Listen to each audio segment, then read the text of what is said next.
A lot of people in Zimbabwe did not say or do anything about the Al Jazeera Gold Mafia documentary on Zimbabwe because the documentary touched on what the people of Zimbabwe already do. Welcome back to Zim News Live YTS, where we give you latest updates about what's transpiring in Zimbabwe.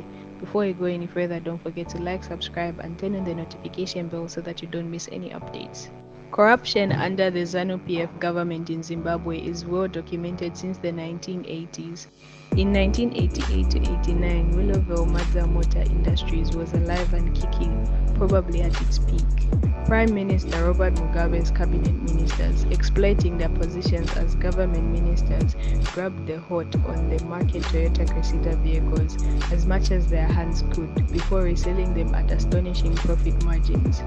Mugabe did his best. He instituted a commission of inquiry. It was known as the Sandura Commission, led by Justice Sandura. When the commission produced its report, the rot was deeper than Mugabe thought. His wife Sally was in, close comrade and friend Maurice Nyakumbo was in, and nearly all his cabinet ministers, including current Minister of Foreign Affairs Frederick Shaba, was in. Sadly, it happened then, and the suppression of opposition voices is still happening today. Zanu PF is benefiting from being in power as they continue to enrich themselves through corruption.